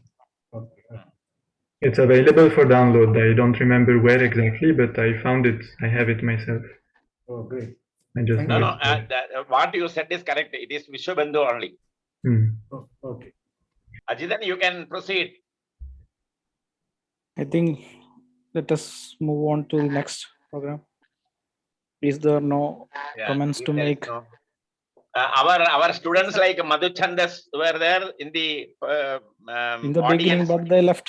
Yeah, they left. They are already. Vedic Am I students. audible, Ajidan sir? Yeah, yes. Am I Yes, you are audible. You can talk. Samshir. Me Shamsir. I am Dr. Shamsir from University of Kerala, sir. First of all, Yeah, Shamsir, you can talk. I would like to congratulate Dr. P.V. Ramankutty, sir, for he has given a good picture on South Indian commentaries of Vedic literature. Sir, Yeah. I would like a question to for his presentation. He has, we can see in the commentary, history of commentaries in the Smriti literature, in the Yajnavalkya's commentary of Vijnaneshwara's Smidakshara commentary in the 11th century AD, in the history of commentary of Smriti literature, his commentary has a outstanding or in the different way of, I mean, in the progressive level of, especially in the women's right or something other like that, he has given a outstanding or progressive thinking about his commentary. We can see in the sea level of his commentary. In the I am put forward to the, my question is, in the history of Vedic literature or in the Vedic commentaries, if we can see some his type of similar commentaries and the progressive thinking or something other like that. If you have a note, I have a question for you. If you have. Precisely what we could understand from Dr. Shamsir, that Okay. the Yajnavalkya Smriti's commentary of Midakshara commentary, it is Okay. somewhat a very progressive one. And Okay. Is there any such progressive commentaries are available? Or Whether about it available in the Vedas, Vedas. Vedic I have. literature. Yeah. My question is. People think that the Vedas are normally of orthodox type, and Orthodox type. they Okay, always okay, stand okay. against the progressive thinking. Okay. So, that may be the question, is it not? That may be. Okay. Correct. No, Sir. okay. Ramankutty sir. I did not Shamsir പറഞ്ഞതിന്റെ know ചുരുക്കം ഇതാണ്. the point he raised. Shamseer പറഞ്ഞതിന്റെ ചുരുക്കം ഇതാണ്. അതായത് ഈ മിതാക്ഷര commentary പോലെ progressive ആയിട്ടുള്ള ഉള്ള കമന്ററികള് 10-12 നൂറ്റാണ്ടുകളിലൊക്കെ വേദത്തിന് ഉണ്ടായിട്ടുണ്ടോ? വേദിക് ലിറ്ററേച്ചറിൽ ബ്രാഹ്മണോ ആരണ്യകോ ഏതെങ്കിലും ഒക്കെ ഉണ്ടായിട്ടുണ്ടോ എന്നുള്ള ചോദ്യം. പൊതുവെ അതങ്ങനെ കണ്ടിട്ടില്ല എന്നാണ് ഷംസീർ പറയുന്നത്. അങ്ങനെ ഉണ്ടോ എന്നൊരു ചോദ്യമാണ്. അത്രയേ ഉള്ളൂ. മിക്കവാറും ആ രീതിയിൽ തന്നെ ആയിരിക്കും ആ കാലത്ത് ഉണ്ടാവാൻ സാധ്യതയുള്ളൂ. കാരണം ഒരു മോഡേൺ അപ്രോച്ചില് അക്കാലത്ത് ഉണ്ടാവാൻ സാധ്യത വളരെ കുറവാണ്. ശ്രദ്ധയിൽപ്പെട്ടിട്ടില്ല. ശ്രമിക്കാം, ഉണ്ടോന്ന് കണ്ടെത്താൻ ശ്രമിക്കാം. അത്രേ പറയാൻ പറ്റുള്ളൂ ഇപ്പോ എന്നെ സംബന്ധിച്ച്. അല്ല, അതിനെ പറ്റിയിട്ട് മറ്റേ നമ്മുടെ ബേബി പ്രസാദ് ചതോപാധ്യായയുടെ പുസ്തകം വായിച്ചാൽ അത്തരം ചില ഇന്റർപ്രിട്ടേഷനിലേക്ക് ചില വഴികൾ കിട്ടും നിങ്ങൾക്ക്. What is dead and what is living in India എന്ന് പറഞ്ഞിട്ട് ഒരു പുസ്തകം എഴുതുന്നത് ഏൻഷ്യന്റ് ഇന്ത്യൻ ഫിലോസഫിയെ പറ്റിയിട്ട്. മറ്റേ അദ്ദേഹം എഴുതിയ പുസ്തകത്തില് ചില പരാമർശങ്ങള് ഷംസീറിന് കാണാൻ കഴിയും. നിങ്ങൾ അത് വായിച്ചില്ലെങ്കിൽ, ദേവി പ്രസാദ് ചതോപാധ്യായയുടെ ഇന്ത്യൻ ഫിലോസഫി വായിച്ചിട്ടില്ലെങ്കിൽ നിങ്ങൾക്ക് വായിച്ചാൽ അത് വേദം അടക്കമുള്ള കൃതികളിൽ ഉള്ള ചില ഇന്റർപ്രിട്ടേഷൻസ്, വ്യാപകമായിട്ടുള്ള മറ്റേ ശ്ലോകം, മറ്റേ സൂക്ത വയസ്സായിട്ടുള്ള ഇന്റർപ്രിട്ടേഷൻ അല്ല, അത് ഇന്റർപ്രിറ്റ് ചെയ്ത വഴികൾ അദ്ദേഹം അതിനെ പറ്റി പറഞ്ഞിട്ടുണ്ട്. ആ പുസ്തകം നിങ്ങൾക്ക് നോക്കാവുന്നതാണ്. അതുപോലുള്ള പുസ്തകങ്ങൾ NE ബൽറാമിന്റെ ബുക്കുകളുണ്ട്. ഇന്ത്യയുടെ ആത്മാവ് എന്ന ബുക്ക്, ഇന്ത്യയുടെ ആത്മാവുള്ള കെ ദാമോദരന്റെ പുസ്തകമുണ്ട്. അതൊക്കെ different general interpretation are available. Not particular സൂക്തത്തെ പറ്റിയിട്ടില്ല. ഈ നാസദാസി തദാരി എന്നുള്ള സൂത്രത്തെ പറ്റിയിട്ടും അങ്ങനെയുള്ള കമന്ററികൾ വന്നിട്ടുണ്ട്. മാത്രമല്ല ഇതില് മറ്റേ റാഷണലിസ്റ്റുകളുടെ ഒരു പുസ്തകമുണ്ട്, നമ്മുടെ സനൽ ഇടമറുക എഴുതിയ പുസ്തകമുണ്ട്, താങ്കൾ വായിച്ചിട്ട് അജുര. ആ സനൽ ഇടമറുക പുസ്തകത്തെ വെള്ളത്തോട് കൂടി കൊണ്ടാടിയിട്ടുണ്ട്. വെള്ളത്തോട് തർജ്ജമ ചെയ്ത കാലഘട്ടത്തില് വെള്ളത്തോട് ഈ പുസ്തകത്തെ പറ്റിയിട്ട് മാതൃഭൂമിയിൽ ഒരു ലേഖനം എഴുതി. ആദ്യകാല പഠനങ്ങളിൽ, ഋഗ്വേദത്തെ പറ്റിയിട്ടുള്ള ആദ്യകാല പഠനങ്ങളിൽ ഒന്നാണ് ഇടമറുകിന്റെ ലേഖനം. അത് ഇതൊക്കെ അക്കാഡമിക് ആയ രീതിയിൽ വിദ്യാർത്ഥികൾക്ക് വായിക്കാവുന്നതാണ്. ഓക്കെ ഓക്കെ ഓക്കെ അതിന്റെ ചെയ്യണം. സാറേ ഒരു സംശയം മലയാളത്തിൽ ചോദിക്കാലോ അല്ലേ? ഹലോ, പറഞ്ഞോളൂ. സാറ് പറഞ്ഞത് ഈ ആരണ്യകങ്ങള് ക്ഷത്രിയ റൂളേഴ്സ് അവരുടെ ജീവിതകാല അവസാനങ്ങളിലാണ് ഇത് എഴുതിയിട്ടുള്ളത് എന്നാണല്ലോ സാർ ഒരു പരാമർശം നടത്തിയത്. അവരുടെ ഈ റോയൽ ലൈഫ് എല്ലാം എപ്പോഴാണോ അവർ ഉപേക്ഷിക്കുന്നത് അപ്പോഴാണ് ആരണ്യകം എഴുതിയത് അവരാണെന്നൊക്കെയാണല്ലോ സാറ് പറഞ്ഞത്. പിന്നെ സാറ് പറഞ്ഞു ഈ ആരണ്യകം എന്ന് പറഞ്ഞാൽ ഫിലോസഫിയാണ് അതിലൊരു പ്രധാന വിഷയം എന്നും പറഞ്ഞു. അല്ലെ, ആരണ്യകങ്ങളിലാണ് ഇതിന്റെ ഫിലോസഫി ആദ്യമായിട്ട് കാണാൻ പറ്റുക എന്നും സാറ് പറഞ്ഞു. ഈ ഫിലോസഫി എന്ന് ഉദ്ദേശിക്കുന്നത് ഈ റിച്വലിന്റെ ഫിലോസഫി അല്ലേ? എന്റെ ഒരു സംശയം, ഈ ക്ഷത്രിയര് എന്ന് പറഞ്ഞാൽ അവർക്ക് ഈ യാഗത്തെ കുറിച്ചോ ഈ റിച്വലിനെ കുറിച്ചോ അറിയാത്ത ആൾക്കാർ എങ്ങനെ റിച്വലിനെ കുറിച്ച് ഒരു ഫിലോസഫി എഴുതും? ഞാൻ പറയാം. അത് എന്താ വെച്ചാല് ഇത് ഒരു ഒബ്സർവേഷനാണ്. ഇത് പ്രധാനമായിട്ടും പറഞ്ഞത് കുഞ്ഞൻ രാജാഞ്ഞ സ്കോളറാണ്. അങ്ങ് അജിതൻ പറഞ്ഞ ചോദ്യം ശരിയാണ്. ക്ഷത്രിയന്മാർക്ക് വേദ പഠനം ആകാം, വേദത്തിലെ പ്രത്യേക യാഗവിധികൾ പങ്കെടുക്കാൻ മാത്രമേ. വേദം പഠിക്കുന്നതിന് അവർക്ക് കുഴപ്പമില്ല. പിന്നെ ചില ക്രിയാദികൾ അവർക്ക് വേണ്ടി മാത്രമായിട്ടുണ്ട്. വ്യത്യാസമുണ്ട് മാത്രമേ ഉള്ളൂ. ചടങ്ങുകളില് ഉപകരണങ്ങളിൽ വ്യത്യാസമുണ്ട്, ചടങ്ങുകൾ വ്യത്യാസമുണ്ട്. അത് 3 വർണ്ണങ്ങൾക്കും വലിയ വ്യത്യാസമുണ്ട്. ബ്രാഹ്മണർക്ക് ഒരുപോലെ, ക്ഷത്രിയർക്ക് ഒരുപോലെ, വൈശ്യർക്ക് ഒരുപോലെ. ഒരേ ചടങ്ങ് തന്നെ പല രീതിയിൽ വരാം. അപ്പോ അത്തരം സങ്കീർണമായിട്ടുള്ള വൈദിക ചടങ്ങുകൾ ചെയ്യാനുള്ള സമയവും സന്ദർഭവും അല്ല ഈ വാനപ്രസ്ഥാശ്രമം എന്നുള്ളത്. അപ്പോൾ അവർക്ക് മഹാഭാരതം പോലെയുള്ള അധികം പ്രയാസമില്ലാത്ത, അവർക്ക് സങ്കീർണമല്ലാത്ത, അത്രയേറെ റിച്വലിസ്റ്റിക് അല്ലാത്ത ചടങ്ങുകൾ കൊല്ലാം. അപ്പൊ അതിന് പാകത്തിലുള്ള ഒരു ഐഡിയോളജി അവര് ഈ വൈദിക മന്ത്രങ്ങൾക്ക് ഉണ്ടാക്കാൻ ശ്രമിച്ചു എന്നാണ്. ആ ഐഡിയോളജിയുടെ ഒരു എക്സ്റ്റൻഷനാണ് ഉപനിഷത്തുകൾ എന്നുള്ളത്.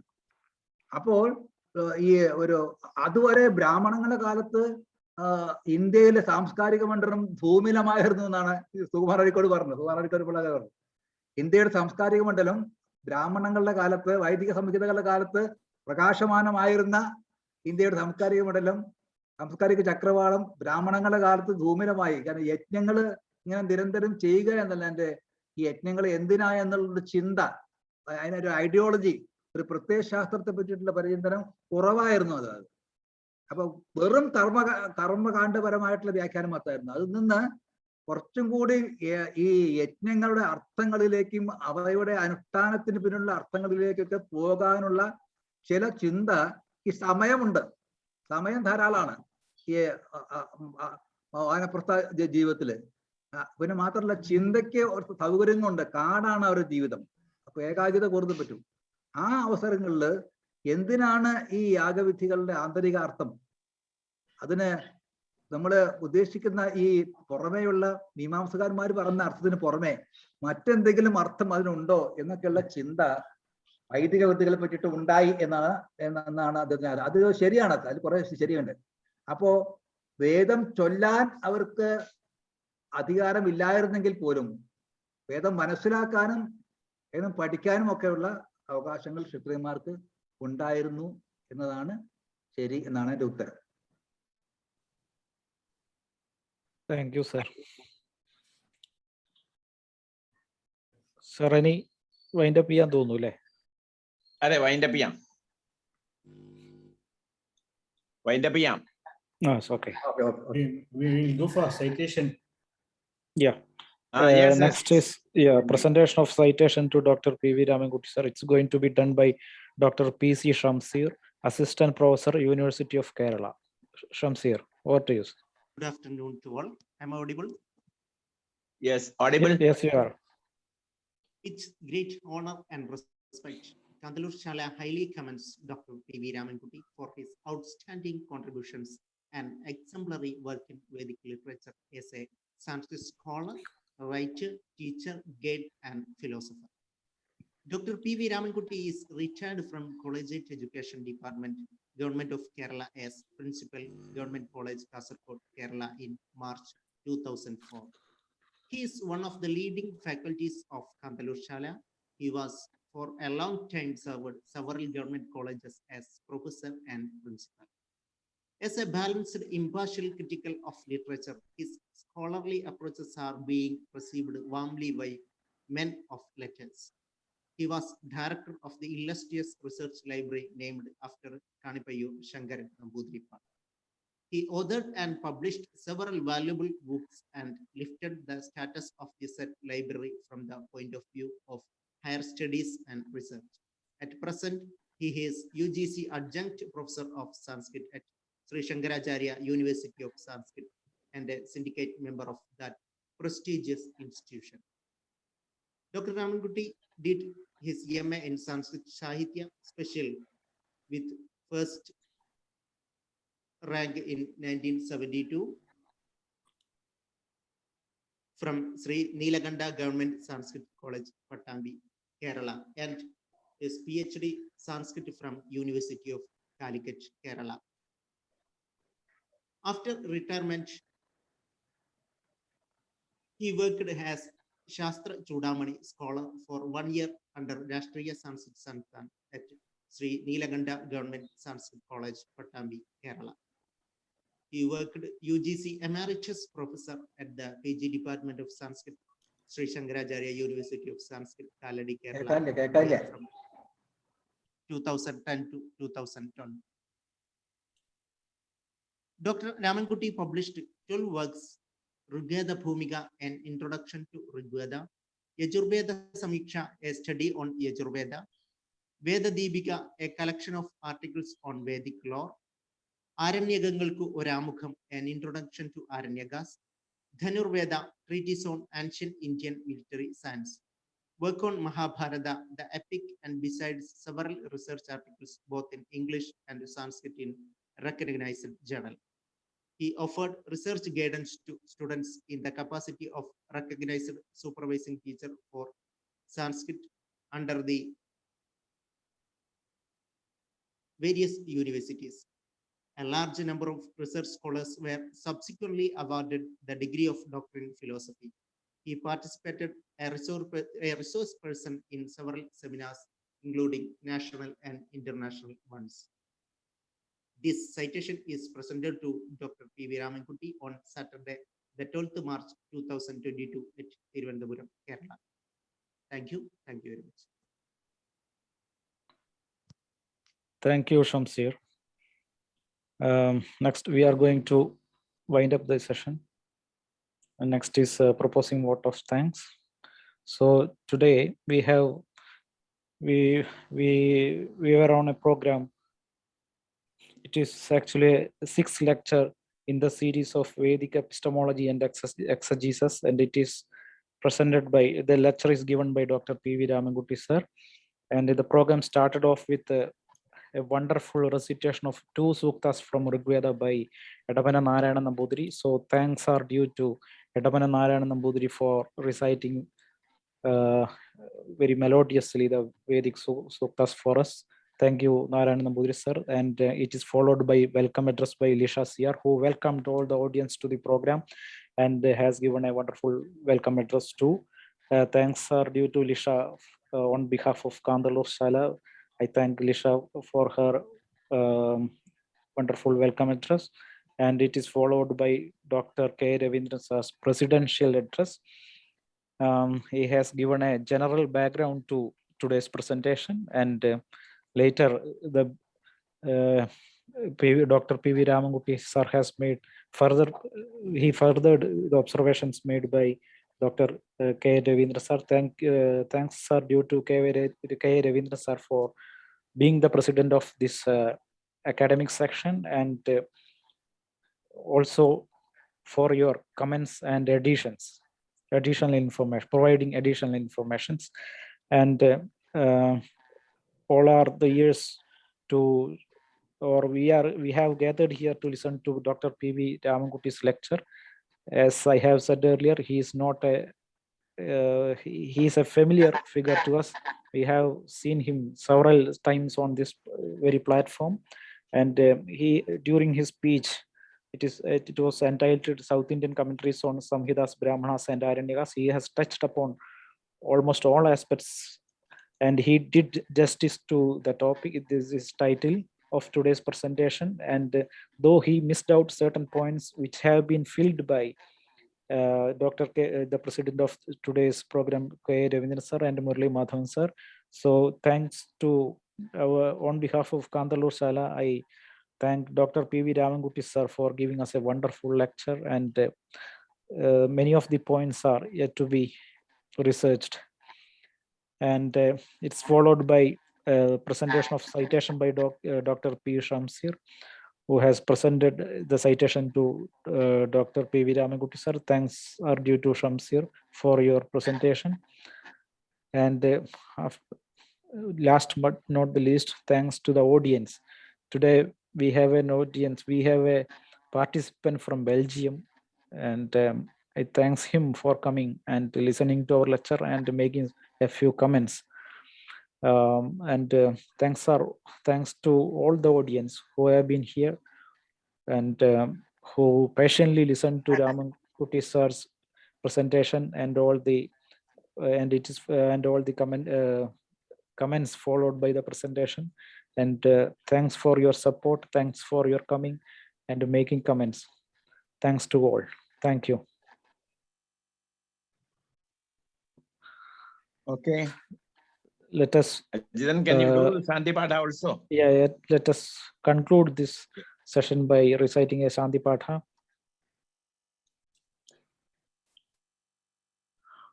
Om Sahana Vavatu Sahanau Bhunaktu Sahavidyam Karavavahai Tejasvinavadhitamastu Ma Vidyushavahai.